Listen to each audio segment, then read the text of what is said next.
Hi guys, welcome back to my channel Madhavi vlogs. So ఈ video ఏంటంటే బిర్యానీ. ఇంట్లో మేము బిర్యానీ ప్రిపేర్ చేసాము, మా హస్బెండ్ ప్రిపేర్ చేశారు. సో అది పెద్ద విషయం ఏం కాదు, బట్ మీతో షేర్ చేసుకోవాలనిపించి వీడియో తీసాను అనమాట. సో ప్రాసెస్ ఏంటంటే, ముందు చికెన్లో అన్ని మసాలాలు వేసి కలిపి పక్కన పెట్టుకోవాలి ఒక 1 hour ఫ్రిడ్జ్లో. తర్వాత పచ్చిమిర్చి, టమాటా, ఆనియన్ కట్ చేసుకొని పెట్టుకొని వాటిని ఒక గిన్నెలో వేయించాలి, తిరుమతి గిన్నెలో.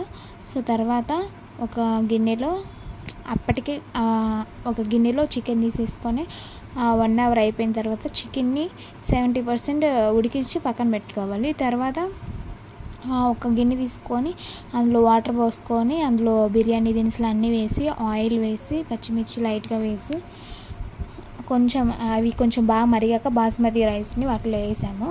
తర్వాత చికెన్ 70% ఉడికిన చికెన్ని తీసుకొని దాని మీద మళ్ళీ 50% ఉడికిన బాస్మతి రైస్ని ఆ ఇసురులో నుంచి బయటికి తీసి వీడియోలో చూపిస్తున్నట్టు దాంట్లో ఇంకో గిన్నెలో అరేంజ్ చేసాము. సో దానిపైన మనకు కావాల్సి ఉంటే ఫుడ్ కలర్ వేసుకోవచ్చు. అలాగే దానిపైన కొంచెం కొత్తిమీర అట్లా వేసి బాగా డెకరేట్ కొంచెం అట్లా చేసి, తర్వాత గోధుమ పిండి ఉంటుంది కదా, దాన్ని కలిపేసి మూత పెట్టేసి, అంటే బయటికి రాకుండా అందులో నుంచి ఆవిరి అనేది అలా ప్రిపేర్ చేసాము. కింద ఎందుకంటే డైరెక్ట్గా పెట్టలేదు, కింద డైరెక్ట్గా పెడితే మాడిపోతుందండి. అంటే 70% ఉడికింది కదా, చికెన్ అయినా ఏదైనా మాడిపోతుంది. అందుకని చెప్పేసి మందపు గిన్నెలు, అంటే కింద అడుగు మందం ఉంటే డైరెక్ట్ పెట్టచ్చు, ఎంత మందం లేని గిన్నెలు. అందుకని చెప్పేసి చపాతీ అది ఉంటుంది కదా పెంకు, అది పెట్టాము.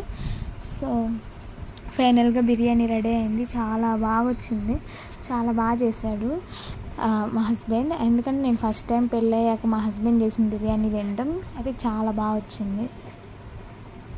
వీడియోలు చూపిస్తున్నాక మేమందరం అంటే అప్పుడు పిల్లలకు కూడా సండే, సో అందరం కూర్చొని మంచిగా తిన్నాము. ఇది షార్ట్ వీడియో నేను ఆల్రెడీ అప్లోడ్ చేశాను.